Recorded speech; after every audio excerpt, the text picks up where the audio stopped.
Welcome back, folks, to the WP-Tonic interview show. This is episode 615. We've got a great guest. We've got Vic Drover with us. He's the joint founder and CEO of a company called Watchful. They've got some amazing products and services aimed at the WordPress community. We're going to be finding out about these products. Also, Vic's personal journey in the world of WordPress. And what's it like to try and build a kind of WordPress platform on WordPress? I've also got Andrew with me, Andrew Palmer. Stephen is, all his staff have gone on holiday and they just left him working away. So he won't be with us for the next couple of weeks, but do not worry. I know you only listen because Stephen is my co-host. He will be returning in, especially the female part of the audience. He will be returning in the next couple of weeks. Do not worry. I have not scared him off like all my other co-hosts.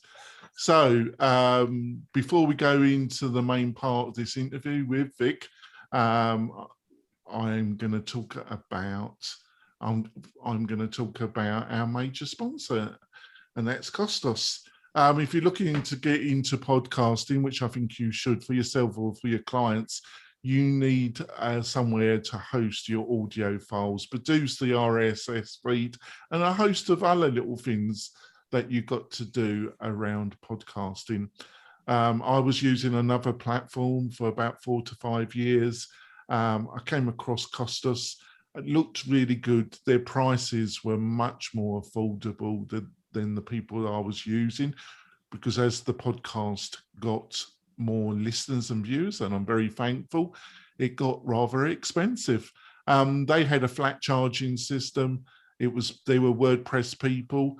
I signed up, and then I found that Matt Medeiros had joined them as the head of sales and customer experience. And I thought, you've made the right decision. We had some chats. They found out my other major sponsor for the past 4 years. We had parted, but in good humor.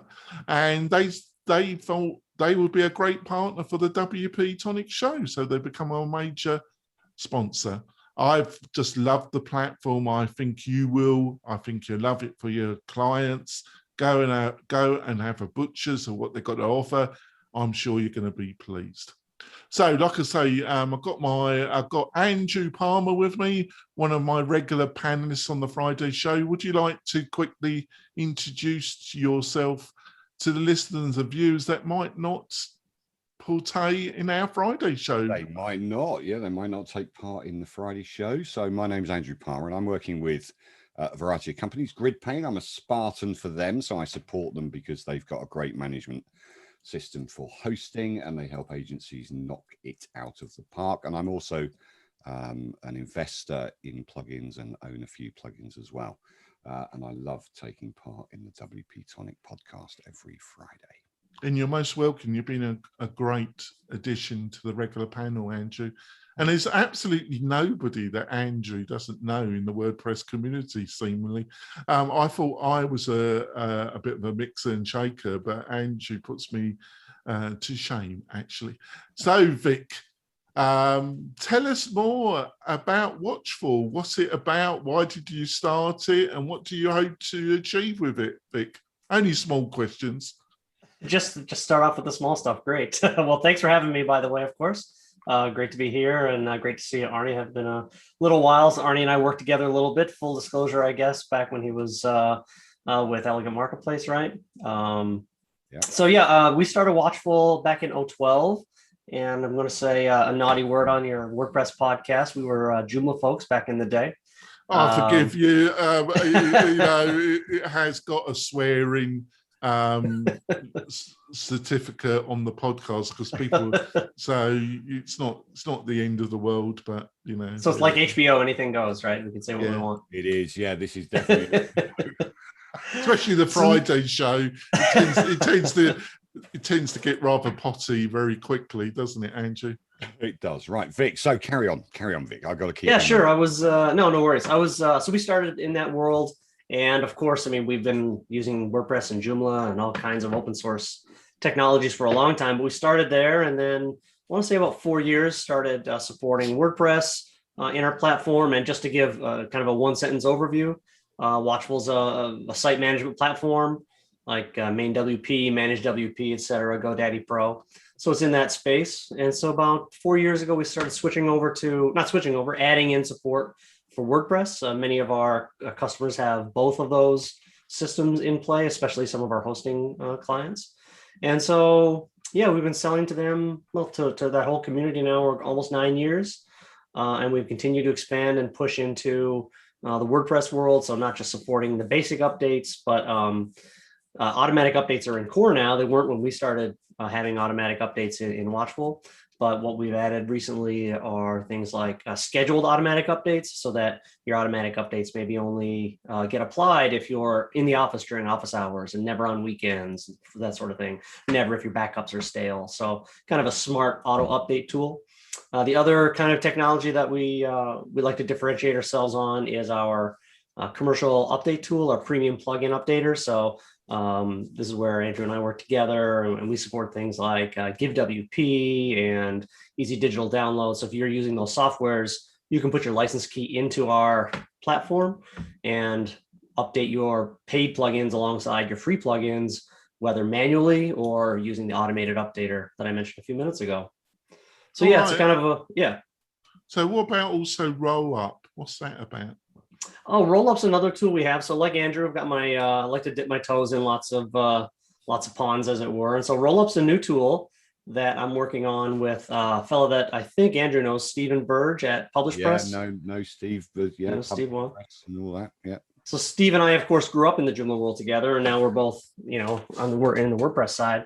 So we've been friends and colleagues for a long time. And so he's a small owner at Watchful, and now we have a joint partnership at a new company called Rollup. Rollup is basically a SaaS manager, and if you go to rollup.io, you can get a little more information on it. But basically, you can put in. Right now, we have about 20 integrations: GitHub, Slack, Zoom, etc., Google Cloud, Azure, all those things. Kind of the big ones, you might say. New Relic. We're just working on a New Relic one now. Essentially, you can manage your accounts remotely from this one tool called Rollup, and they're kind of pretty big. Yeah, sure. It's ROLEUP.io. Perfect. Sure. And so you can imagine if you've got a staff or contractors coming on board, you can put them, because what you do is you register, say you have your GitHub and your Slack and Zoom in Rollup. When you get a new person come on board, you can create accounts for them at those services. And then, so you don't have to go into each of those services remotely. You can do it in a central place. And then when that person leaves, maybe it's a short-term contractor, or maybe it's regular employee turnover, with one click, you can destroy all their accounts and migrate their data to other existing accounts. So the long-term goal would be to have if you're hiring for a marketing role, then, okay, they're going to get a Slack, they're going to get an email account, and they're going to get, access to a certain repo on GitHub perhaps. And then there would be an automated flow that would create all that for a user. And then, so you can have one-click onboarding and offboarding is the kind of long-term goal. Right now, we haven't launched yet. So there's no way you can buy an account. You feel free to review the features on the website, but we'll be coming out here in a few weeks for our soft launch. And going from there, getting our primary integrations up and running, and really targeting, at least at the beginning, a lot of the digital agencies like you both own, of course, and people your colleagues own, because they have all these digital accounts, and managing them is just terrible. Oh, I actually run an agency myself, actually, and exactly. You got some really amazingly interesting products, Vic. Watchful. I'm amazed because you only came on my radar a few months ago, and I can't remember how you got on my radar, but it looks really interesting. I haven't played around with it, but I plan to. Over to you, Andrew. Well, I know Victor, and we did have to. We didn't have to, but we actually thought it would be a good idea if all the Elegant Marketplace premium plugins had an opportunity within Watchful to put the license keys in so that they could auto update them, or they could update them from the Watchful dashboard. I've just looked at that. I've actually got 33 websites in Watchful. So that's right. For a few of my stuff, and we host about, I don't know, 500.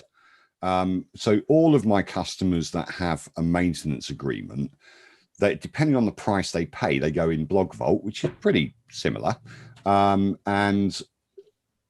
So they're the premium customers because that's quite expensive. Yeah, it's the same what setup I use. Yeah. What I like about Watchful is it's a person. As soon as you add a site, the last pricing, I haven't actually looked at the pricing again, Vic, but it's like $1.89 a site, or is it $2 a site or something? Yeah, under $2. Yeah, currently that's right. It's for nothing, and it helps us, and it gives us. I love the uptime monitor or the uptime robot on it. It gives us a clue when a server's down, because I've got a thing about managed WordPress. If people call themselves a managed WordPress, but they don't actually tell you your site's down, it really annoys me. So just a slight technical problem. Well, it's just if you're saying you're a managed WordPress host, then manage my site. But it's just basically I love Watchful. You've got bulk up data in there. So you've got it's very. It's really user friendly. It's really easy to set up. It's very similar to Blog Vault, which has been around for ages. And I'm not going to compare the two really, other than they're both good. Because I know actually. No, they do, well, because with Blog Vault they do the hacking and security, and they tell you the site's down, but they don't do the automatic updating, do they? So there are kind of. But the main thing, Vic. The main thing is I've been using main WP, but I am looking at your product because I love main WP, but it can be a little bit spotty about how it's updating the site. So is this something that you've had to spend a lot of time and effort on, the reliability of your own platform, how it deals with the updating of these plugins? That's a super good question, especially when it comes to. I do have the odd one, actually. Right. But to go to your question, update integrity, we'll call it. Let's say it's a tricky problem. Most people, if say you set up auto updates on your WordPress backend, let's just say, whether or not that happens on the first attempt or the 10th attempt, I'm not sure that anyone really knows or even monitors that kind of information. The update process can be a little spotty, and maybe users don't care if it takes 10 times in the background and they never see it. Maybe they don't care, but we measure that because we want it to be highly accurate. We spend a lot of time on scheduling. If you've ever had to build a world accurate scheduler where someone also has the ability to set their own local time zone and then keeping track of the server time zone and any other item where the time can get manipulated, it's really super complicated. So for instance, in our platform, you can say only update between 8 a.m. and 3 p.m. Okay, only apply auto updates during that time period. Well, that only works if the system knows your current time zone, the time zone that your sites are in. It's a big problem. So on top of just the normal noise that you get in updates of any sort, automatic or manual, then we layer on top of that this complexity of the time zone issue and having these times when you do and do not want updates to occur.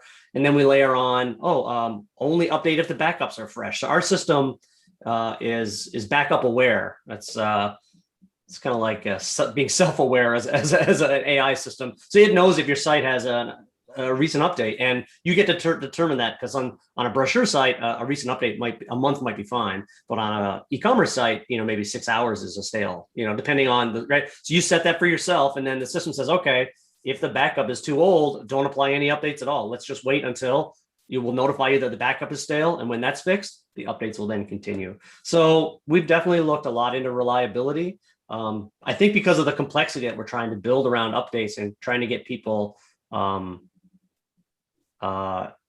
excited to do auto updates. I still think, like the classic editor and Gutenberg, right? There's a lot of resistance still in the broader marketplace. I think automatic updates are also people are risk averse, and I don't think they're jumping on automatic updates the way maybe people thought. Well, we have a kind of hybrid system.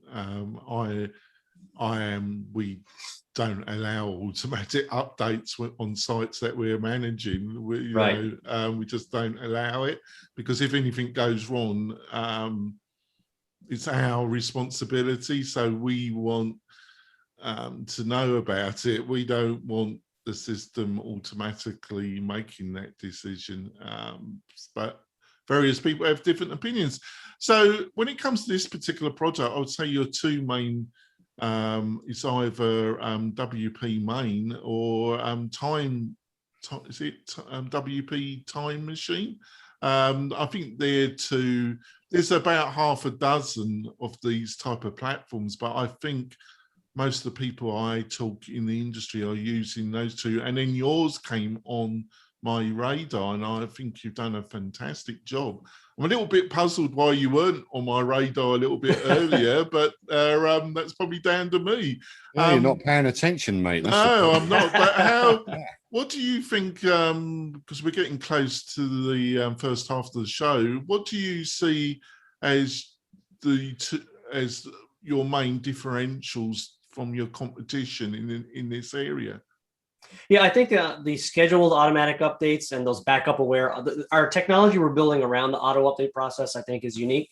Our pricing is competitive, extremely competitive.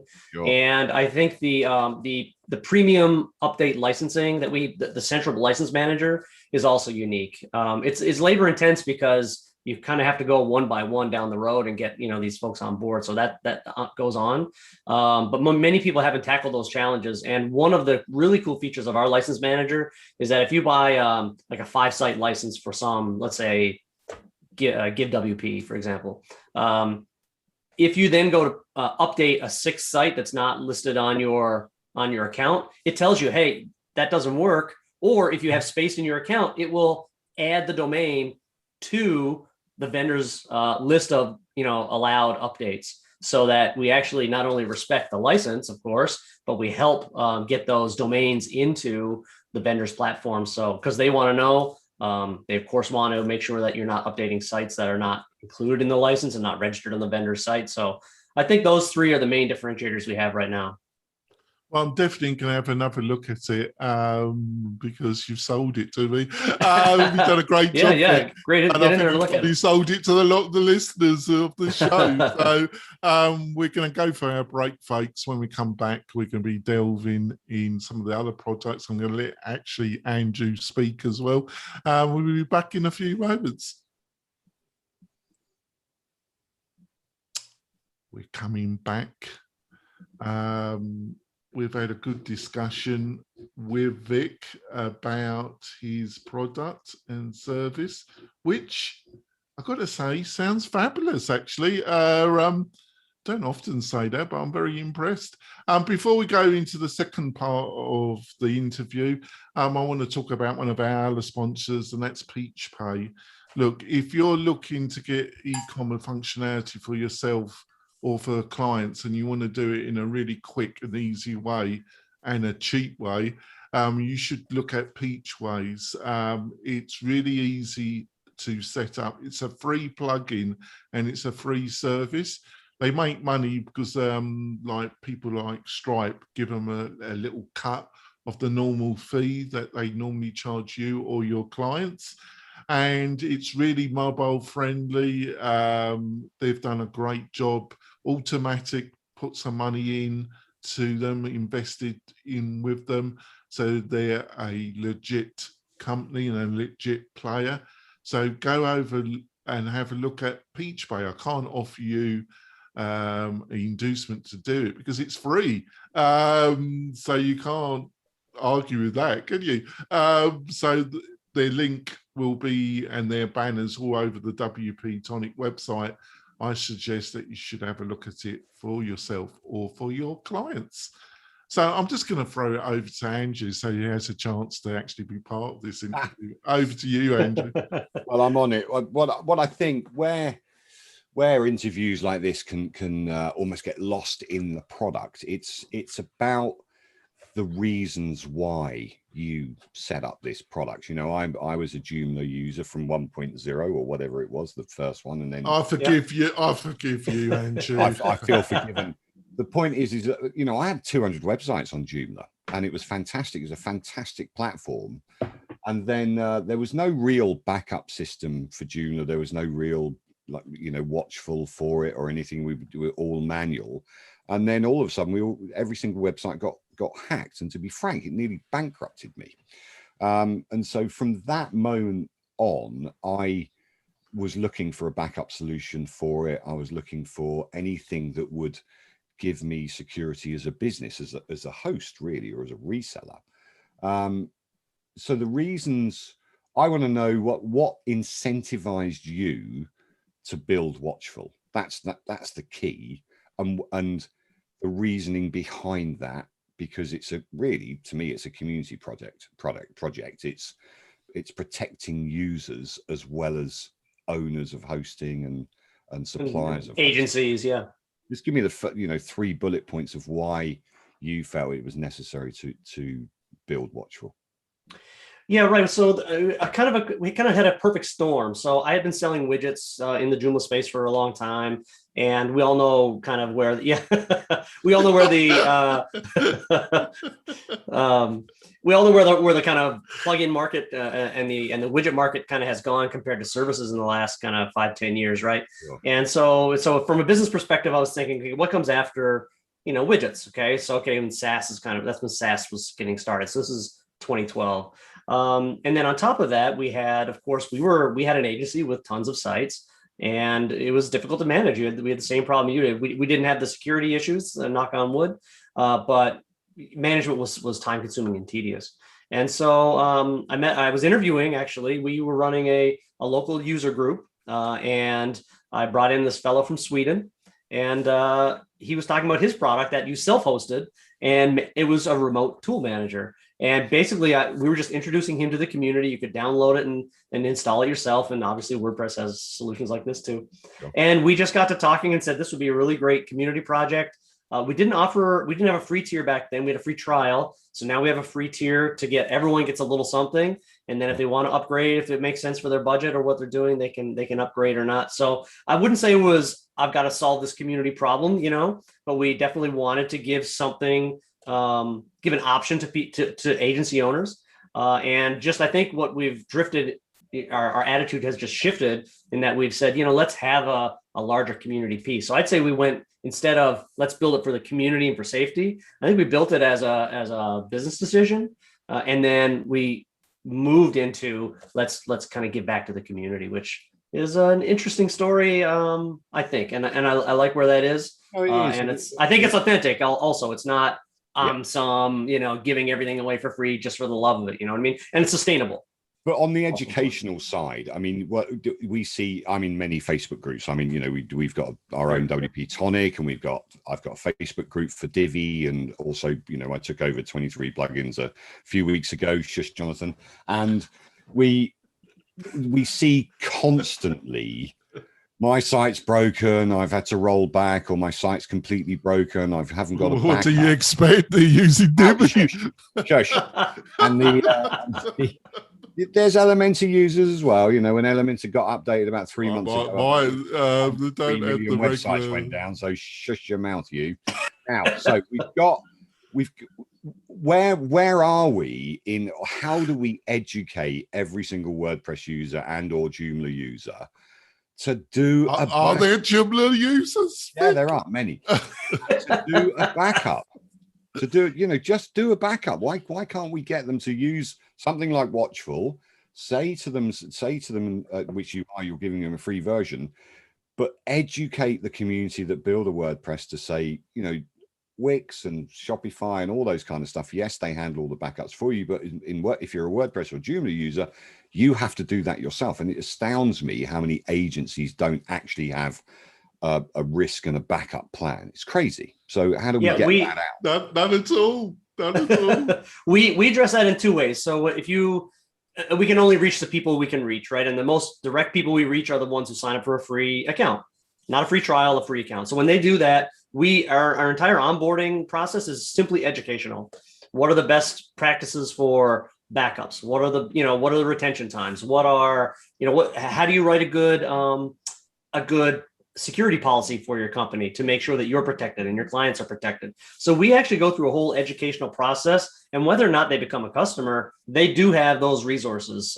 We even have some things on our blog about how do you make your own managed WordPress host, kind of do it yourself for obviously much less than, all the top, top tier managed providers would charge. So we do a lot of education. We call it onboarding, but it really is it's agency education. Sure. And a lot of our customers that we get that are on the free tier, I'm not sure they're really qualified as an agency. They might have 1 or 2 sites, might be their own personal site, and which is totally fine, but they're getting all that knowledge that we would expect from a solid agency, and they can just walk through the process. So how do we expand that past there? I think that's a great question. We've got the content. If you can help me get it out there, I'd love to share it. Well, I think it's about meetups. I think it's about things like this podcast. People do. Sure. I mean, you bought Xcloner, didn't you? That's right. That's right. It's a backup plugin. Yeah. Plugin. Tell us a little bit about that. Why you bought that, and how it integrates with Watchful. Because I need to know that. I'll tell you. Yeah, and actually, this is where we differentiate a little from Blog Vault and a few other tools. So our system is. What we want is you to bring your own preferred. Most people have their own preferred backup process and their own preferred restore process. If they're using something like Blog Vault, that all gets taken care of, right? But we have lots of people who use, various different plugins all in one, and all those different items. I mean, there are at least 20, right, for WordPress, maybe more. Yeah. So our idea right now, I think we're supporting 5 of the WordPress ones, and we just wanted to have a WordPress plugin that we had control over and wouldn't change its usage or wouldn't change its license or kind of get sold and converted to some spamware, all the things that are happening in the acquisition world right now. So we reached out to Xcloner. It was well developed, very secure, had about 40,000 installs. So it was a good size, that at least within our budget, and it was available. So what happens is when you add a site into Watchful, you pick your backup plugin.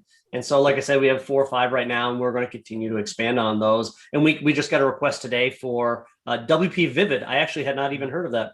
Oh, it's the one that we use, actually. Is that true? It's very good. Okay. It's very good, actually.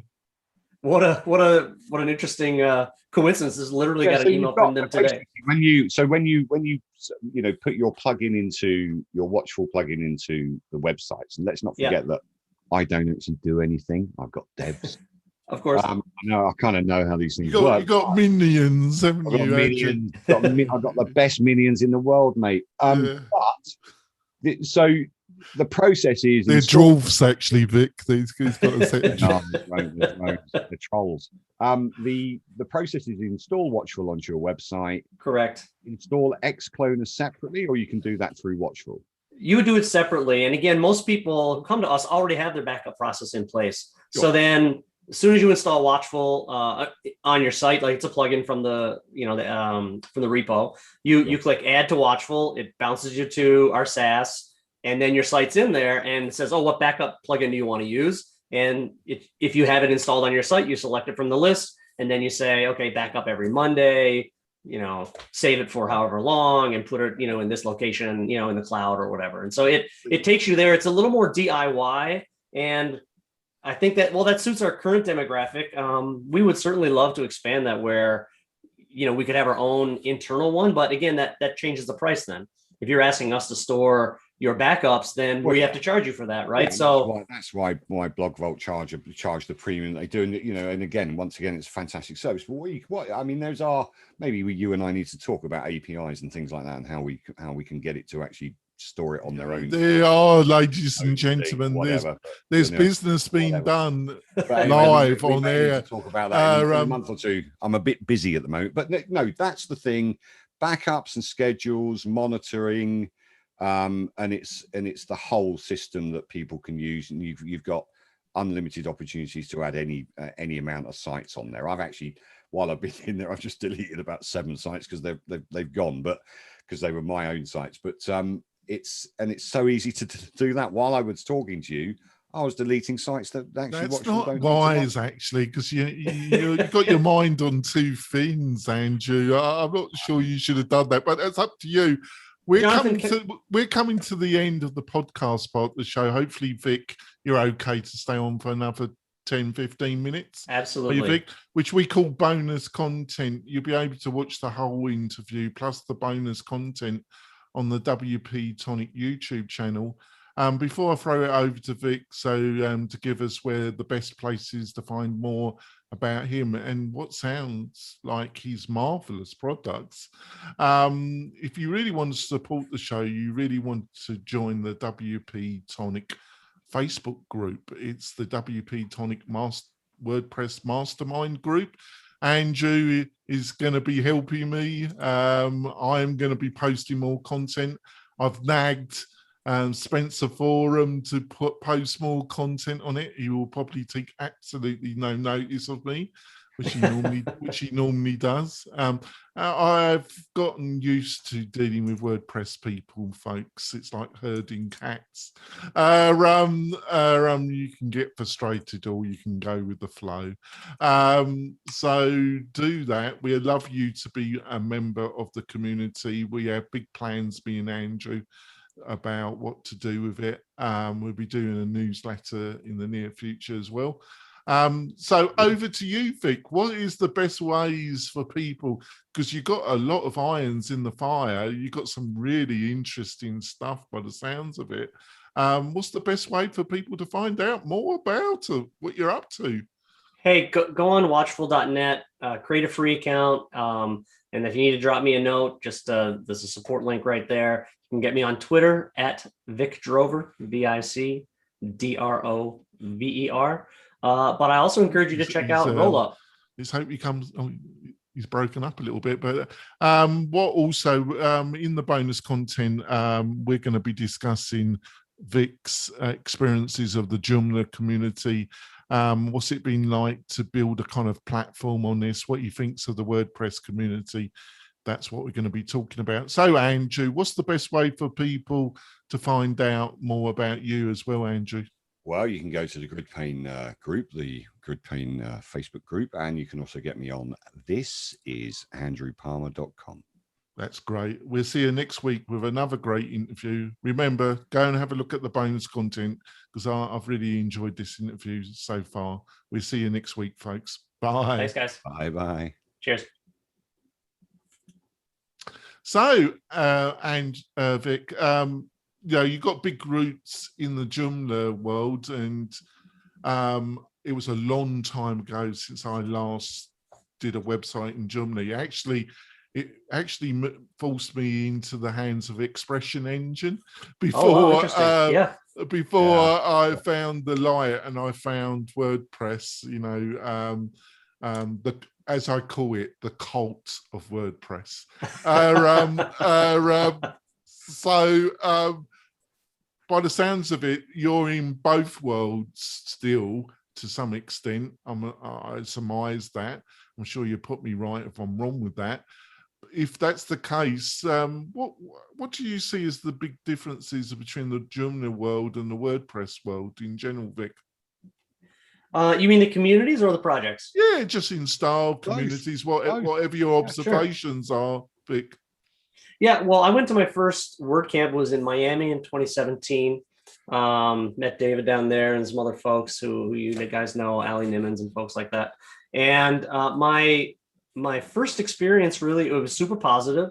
And what struck me most was how similar, like, the attitudes were at a conference. Like, the topics were similar. The people were engaged in a similar way. The attitudes of the people were very similar. So I actually think, and people from both sides might find this surprising, I think that the communities, all open source communities, share this kind of underlying sensibility and these underlying values. And it's obviously very welcoming and friendly and great. So from the community point of view, I see many more similarities than differences, full stop. So I think they're both great. I've had wonderful experiences up and down on both sides.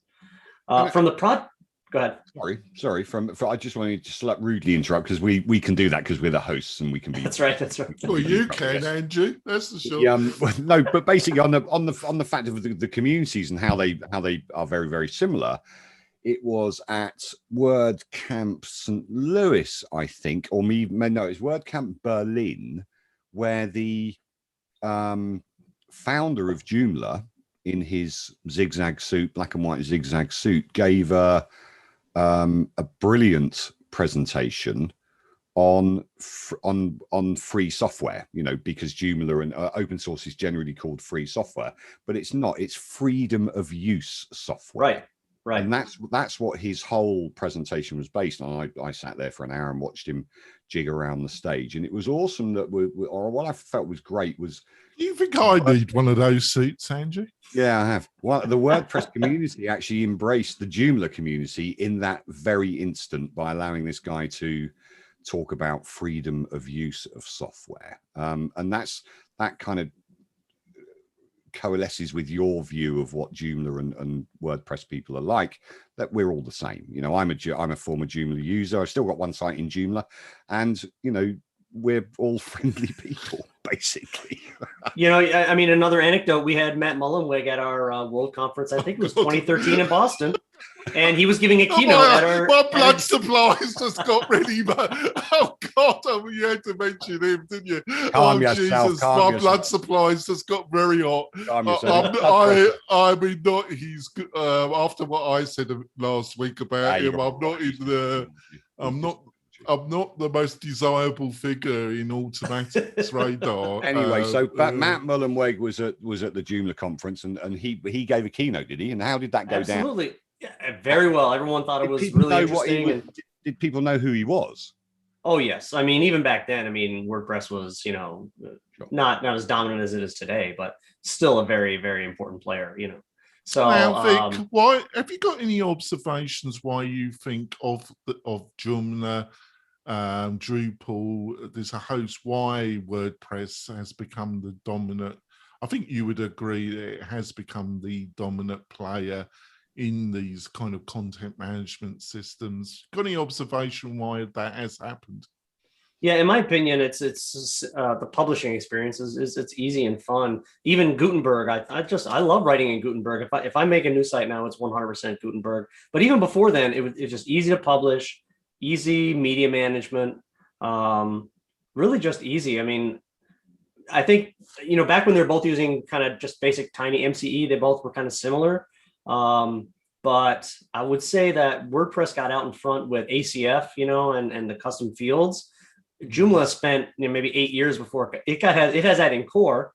But having ACF there, when you mix that with WordPress, it kind of took it to another level. So powerful, yeah. It is so powerful. That's one WordPress user who produced ACF, and now he's now sold that, but he ran that. Elliot kind of ran that for 10 years. Was you one of the bidders for that, actually, Vic?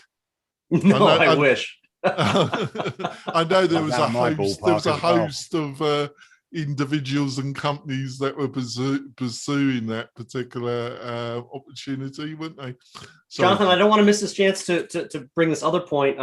Having a let's say benevolent dictator at the helm of Automatic and WordPress, I think it's provided, for better for worse, a pretty clear direction. And one thing that Joomla struggles with, that's one thing we're gonna totally disagree on. Totally, if you think Matt Mullenweg gives clear direction about anything, we're gonna have a fundamental disagreement. But bless your heart, it's amazing. You've got to see. You've got to see what the other side of it is. Trying to make a decision in Joomla is near impossible, because it's committee based and volunteer driven, and no one has the time or skill, or it's day and night. And if you're trying to get your business going in a positive way, I think that has been a major differentiator. And even right now, I mean, they just kicked out the president of Joomla, and that doesn't happen in WordPress. Yeah, this is a great point that you bring up, and I don't want to take, because this is about interviewing you, Vic, but it's most strange that you brought up this point, because you're totally right. And I've had a lot of feedback about in our roundtable show and the supporting notes of that particular episode. And I think I've been misunderstood. is that I'm very critical of Matt being the benign dictator WordPress, not because that I don't see that as necessary. What my problem with it is there's not a democratic element. I think you do need a head, because you end up what you've just said, what has happened in Joomla. But that head should be elected every 4 or 8 years, whatever period the WordPress community thinks. And that person should have the final say, and they should have their 4 or 8 years. And then if they want to be re-elected, no problem, up to 16 years. But if they're doing a crap job, there should be some mechanism to get rid of them. There isn't, Vic, in WordPress. We have a lifetime benign dictator for life, basically, Vic. I think that's a bit of a problem myself, but that's my opinion. But as Vic was saying, is the president of Joomla has just been kicked out. Yeah. Yeah, well, I do know. I know nothing about Joomla. Joomla. Here's the final nail in the coffin, if you will. WordPress has done one thing that Joomla and Drupal both have failed in. For better, for worse, they have maintained backwards compatibility. And I cannot tell you, every time there's a major version of Joomla on deck, then they're going to cut in half the users again, because people don't want to upgrade. It's not backwards compatible. It's hard to move over when the majority of your user base are integrators. So Drupal, you have a lot of more high-end devs. WordPress and Joomla both have this sweet spot of usability where integrators with very little technical skill, development skill, can get in, run a small business, maybe even run a big business without a lot of like hardcore development skill or experience. When you then ask them to do a technical upgrade from a major version to the next major version, and it's not backwards compatible, they just say, I've got to rebuild it. I'm going to rebuild it in WordPress, and I'll never have to do this again. So those three things probably have all come together. The lack of backwards compatibility, as much as I appreciate that Joomla is, I think ahead in terms of where it's going to, like the code, not the coding standard, but it, looking forward to PHP 8 and the kind of newer technologies, because it's not trying to be backwards compatible. That kills your user base every time you have a major upgrade. I absolutely agree. And you've got the same situation in Magento as well, going from 1.xxx up to Magento 2 is a complete redevelopment. We had a client who had Magento 1.9. It was a really successful e-commerce site doing about, you're mentioning some platforms that just putting the fear of God into me. Just bring back bad memories to me. Agnostic, just like me. So you've got basically what you've got to have an open mind, Jonathan Denwood. You've got to have an open mind. Well, you're just bringing back really bad memories of projects that turned into freaking nightmares that I underquoted. So and I lost my shirt on, basically. We had to move that Magento site because the development was so hard to go onto Magento 2, which was kind of stable.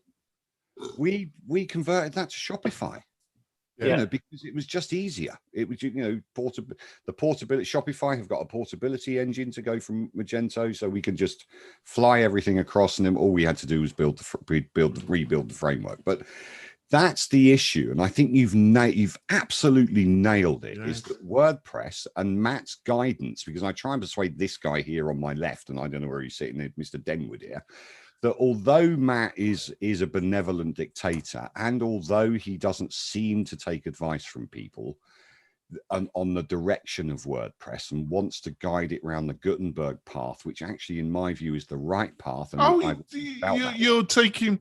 It's not. I actually agree with you, actually, Andrew. We do not want to go down the road of Joomla where there is only a committee. There is no leadership, there's no vision at all. But I get to the fundamental problem, in my opinion. We have no mechanism, no ability to apply the democratic cleansing force of democracy. Every 4 or 8 years, you put yourself in front of those that are most zealot, the most active members of the cult of WordPress to be elected or to be dismissed. And he totally refuses to do that. And that's my main beef, Andrew. Got it. I understand it. But what Vic was saying is that we have the advantage in WordPress in the fact that it is completely backward compatible. If you find a WordPress 1 website, you can go through stages of upgrading, and feel pretty assured that you're not going to do untold damage, and it's still going to work. And primarily in some WYSIWYG environment. You're not asking developers, you're not getting database programmers to migrate stuff. As long as you can maybe change your PHP version a little, you're probably going to be just fine. Well, I think what you're saying, Vic, and you put me right if not, is that I had this discussion with somebody that was a regular on the Roundtable show, Morton, one of the key trainers of lynda.com. And when Gutenberg was suggested, he wanted it also to be an opportunity to actually upgrade the database, the core elements of WordPress, which would break compatibility. But I do think sometimes to move a technology platform, it is necessary. But I think it's also necessary to really spend a lot of time and energy on, if you are going to use new technology and a new path, you really got to have the most simplest, straightforward plan of action or technology to allow past users to upgrade. And I think you were saying when it comes to Joomla and Drupal and some of these, they haven't done that work, and it's a rebuild. It's really damaged their platforms. Yeah, would you agree with that? Rebuild. Yeah. I was asking Vic actually. Yeah, and even if you do it even if you put some, so for instance, the new Joomla 4 that's on deck for this fall, it has some backwards compatibility layers and some tools to make sure, things that you can do a migration. The front end will have to have a new theme, for example, but at least you could get your data over and maybe rebuild the front end like you described for your Shopify project you mentioned, Andrew. But the issue is when you've got, maybe you have 30 plugins on your site, if they're not all ready to do this migration, forget it. It's going to fail. Then you've got to replace that, and so how many of the developers have decided they don't want to learn the new Joomla 4 API? And so now maybe they don't migrate, that plugin goes away. What do I replace it with? It's a cascading level. So I think that backwards compatibility, maybe I'll just put a note on that saying it's probably the key feature. And here's the other point we haven't brought up: the end user, the website owner. If we're talking about agencies, those are our primary customers. Do the agencies care that you've got the most recent version of, jQuery on your site? They don't give a shit. They do not care at all. The hosting company will happily sell you more resources to make your website fast, or you can buy an expensive compression plugin to make sure your caching is great. And the guy paying the bill just wants a site up, make the post, keep it running right, and not have to drop another 10 grand every 4 years when you have a major version change. That is all the end users. Now, if you're making it for yourself, you might care more, but the person paying, the shop owner, the store owner, those folks could give a crap. Exactly. Nailed it. Right. What's going on with you? Are you able to travel where you are where you're based? So I'm in the US, so it's kind of like the Wild Wild West primarily. We are wide open. I actually thought you were Canadian. I am. Yeah, I emigrated to America about 20 years ago, became a citizen 2 years ago. You gave up on your beloved Canada, or are you allowed? You're allowed. All right. So I'll probably I think I'm eligible for an Indian passport. So pretty soon I'll be like Jason Bourne, can travel on any document I want. That could be very useful. The way things are going, Yeah. It's very useful when you're getting one passport renewed to have another in your hand, by the way. That's very It is. We can travel. I got 3 myself, actually. Yeah.